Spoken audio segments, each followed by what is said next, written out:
da Lei de Licitação, subseção 2 das obras e serviços de engenharia. Artigo 45. As licitações de obras e serviços de engenharia devem respeitar especialmente as normas relativas a 1. Disposição final ambientalmente adequada dos resíduos sólidos gerados pelas obras contratadas.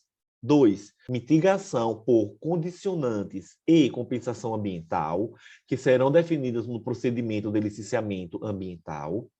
3. Utilização de produtos, de equipamentos e de serviços que comprovadamente favoreçam a redução do consumo de energia e de recursos naturais. 4. Avaliação de impacto de vizinhança na forma da legislação urbanística. 5. Proteção do patrimônio histórico, cultural, arqueológico e imaterial, inclusive por meio de avaliação do impacto direto ou indireto causado pelas obras contratadas. E 6. Acessibilidade para pessoas com deficiência ou com mobilidade reduzida. Artigo 46. Na execução indireta de obras e serviços de engenharia, são admitidos os seguintes regimes. 1. Empreitada por preço unitário. 2. Empreitada por preço global. 3. Empreitada integral. 4. Contratação por tarefa. 5. Contratação integrada. 6. Contratação semi-integrada. E 7. Fornecimento e prestação de serviço associado. Aqui é importante ressaltar a diferença entre a contratação integrada e a semi-integrada, que estão lá no artigo 6º, incisos 32 e 33, tá? Então, a contratação integrada é o regime de contratação de obras e serviços de engenharia em que o contratado é responsável por elaborar e desenvolver os projetos básico e executivo, executar obras e serviços de engenharia, fornecer bens ou prestar serviços especiais e realizar montagem, teste, pré-operação e as demais operações necessárias e suficientes para a entrega final do objeto.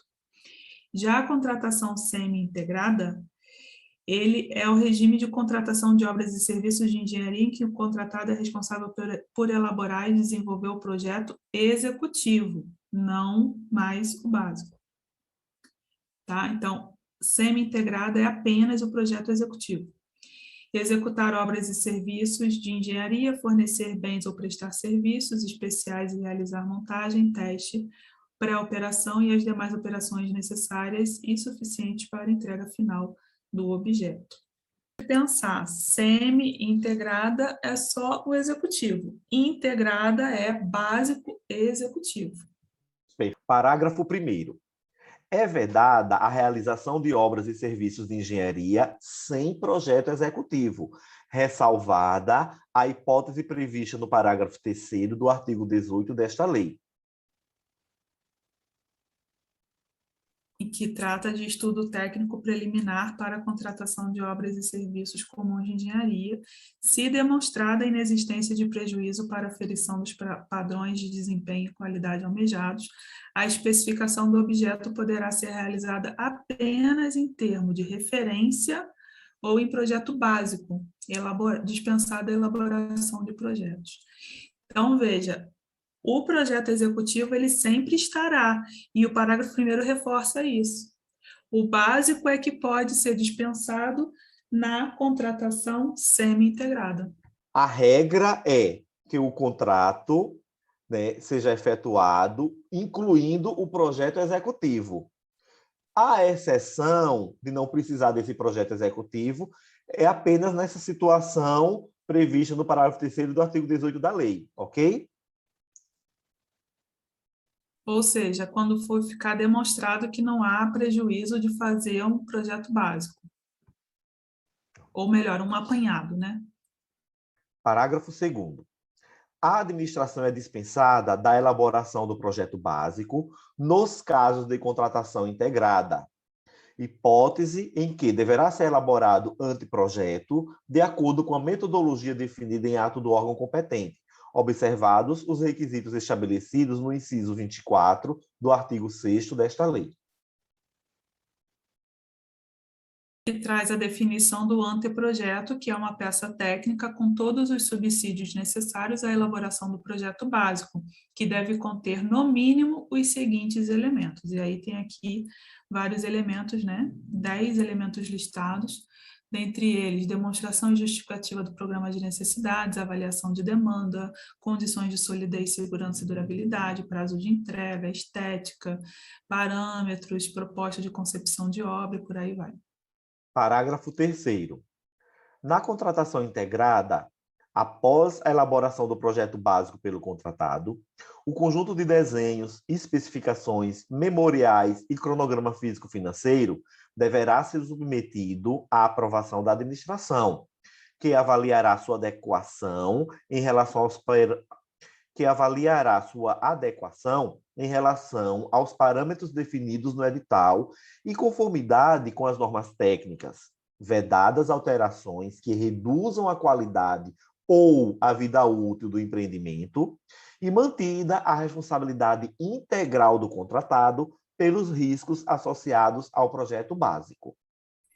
Então, aqui só reforçando a responsabilidade da aprovação da administração para fazer uma inspeção de conformidade, né?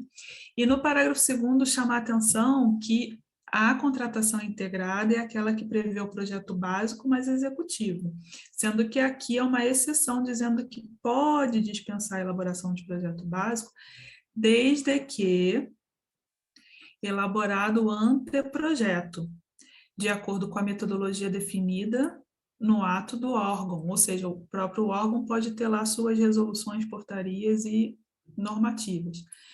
Observados os requisitos, né? Porque agora a lei veio trazendo todo esse passo a passo. Então, se a normativa aqui do órgão também não contempla algum desses requisitos, é importante a adequação. Mas se contempla e vem com outros requisitos, aí se observa essa resolução, essa portaria, essa instrução normativa específica do órgão. A regra na contratação integrada é o quê? O projeto, né? Projeto básico, mais a própria execução, que é o projeto executivo mais a execução.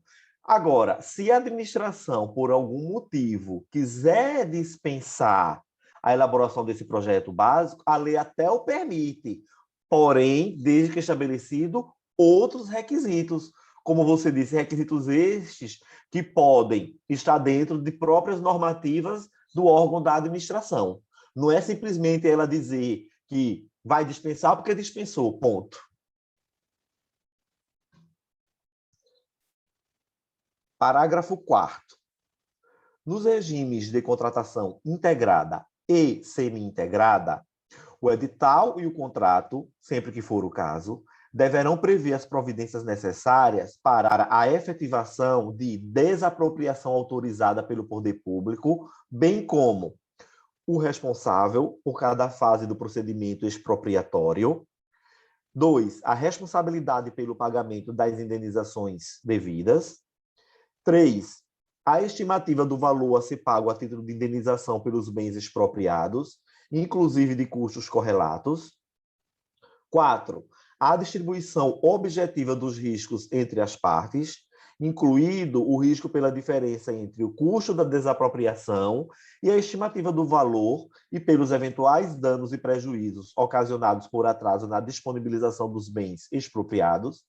E 5, em nome de quem deverá ser promovido o registro de emissão provisória da posse e o registro de propriedade dos bens a serem desapropriados. Aqui tem a ver com aquela questão que a gente já observou, que a desapropriação, que é um ato administrativo, né, é privativo, ou seria privativo da administração pública, com essa nova lei de licitações, não lembro de ter visto isso em outro lugar antes, com essa nova lei de licitações vem a ser delegada, né? Então, a própria empresa, quando for oferecer os seus serviços e executá-los, né, vai cuidar desse processo de desapropriação, que, como você falou da outra vez, acaba sendo melhor porque todo o processo de desapropriação pelo ente público acaba sendo muito burocrático. Então, pelo particular, pode desburocratizar, né? Parágrafo 5º. Na contratação semi-integrada, mediante prévia autorização da administração, o projeto básico poderá ser alterado, desde que demonstrada a superioridade das inovações propostas pelo contratado, em termos de redução de custos, de aumento de qualidade, de redução do prazo de execução ou de facilidade de manutenção ou operação, assumindo o contratado a responsabilidade integral pelos riscos associados à alteração do projeto básico. E sempre a responsabilidade integral fica a cargo do contratado, né? Parágrafo 6º. A execução de cada etapa será obrigatoriamente precedida da conclusão e da aprovação pela autoridade competente dos trabalhos relativos às etapas anteriores.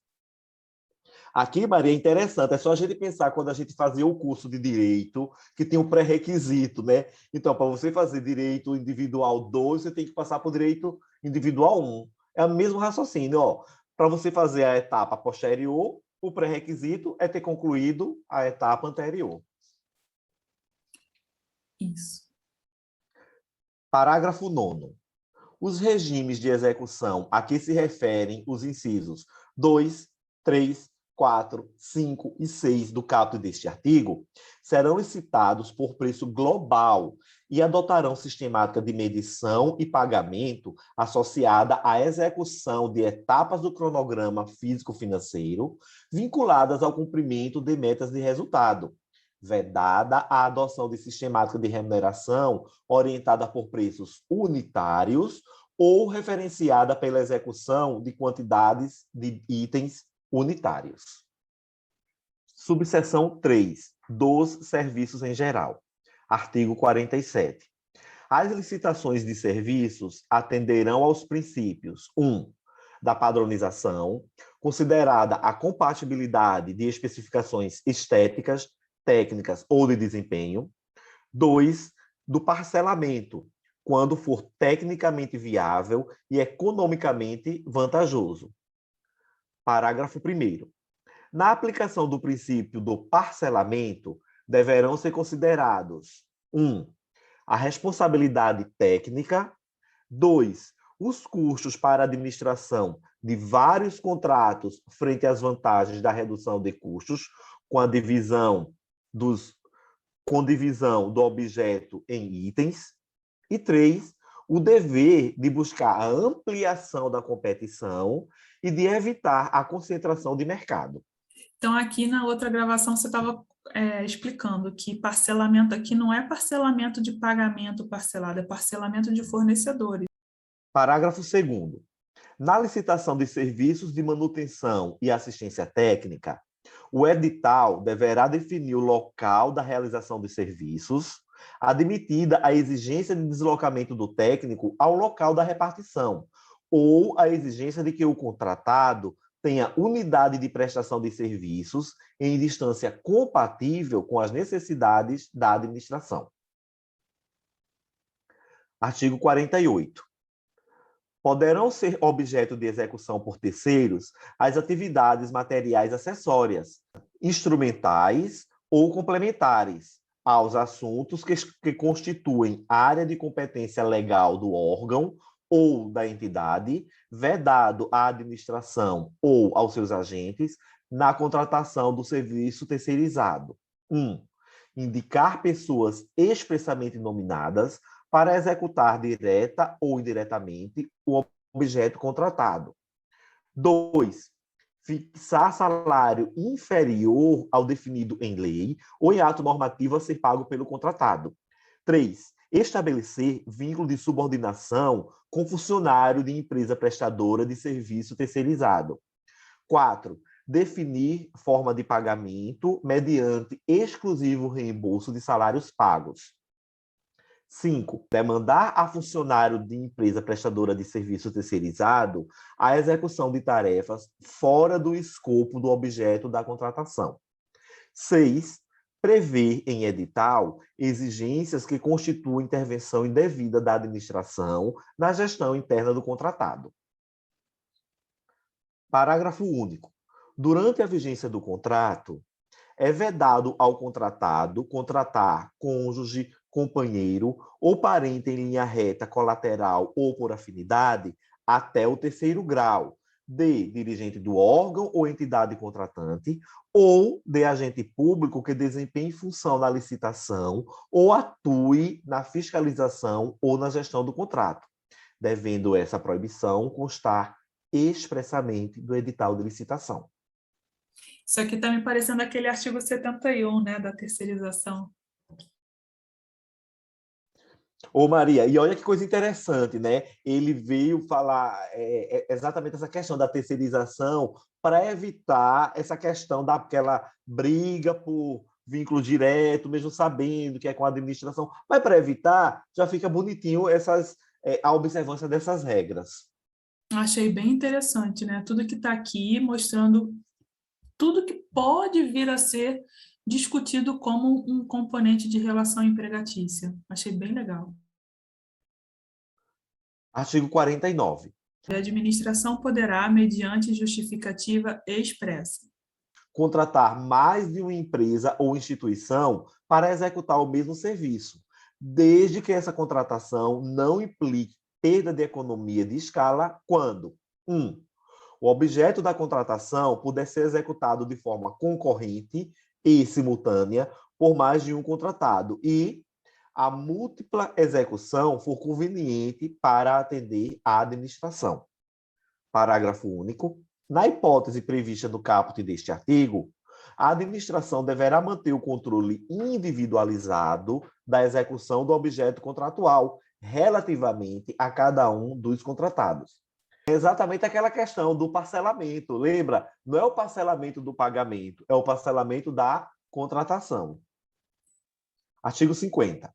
Nas contratações de serviços em regime de dedicação exclusiva de mão de obra, o contratado deverá apresentar, quando solicitado pela administração, sob pena de multa, comprovação do cumprimento das obrigações trabalhistas e com o Fundo de Garantia do Tempo de Serviço, FGTS, em relação aos empregados diretamente envolvidos na execução do contrato, em especial quanto ao 1.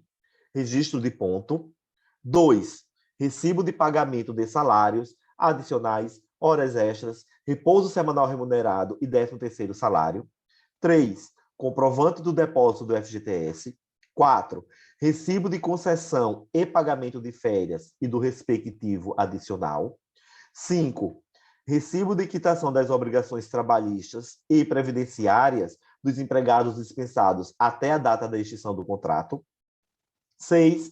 Recibo de pagamento de vale-transporte e vale-alimentação na forma prevista em norma coletiva. Isso aqui as empresas têm bastante resistência porque elas dizem que é difícil separar o que paga em relação a esse contrato. Porque geralmente quando faz o depósito do FGTS, faz de todo mundo, independente de quem está nessa obra ou quem está em outra. Mas realmente é importante para quem contrata, para quem terceiriza, por quê? Porque quem terceiriza pode ser chamado à responsabilidade, né? Tem que ter esses documentos. Então, isso realmente vira um ponto de divergência importante. E aí, pronto, quem quer licitar, quem quer participar de licitação, já sabe, tem que fazer um controle diferenciado para esses empregados. Agora, o caput fala, né? Quando é com regime de dedicação exclusiva de mão de obra. Na verdade, por precaução, seria bom em todos os casos. Mas sendo regime de dedicação exclusiva, mais ainda. Porque se a administração não fizer esse controle, como é que vai provar? Às vezes a pessoa foi uma vez na obra.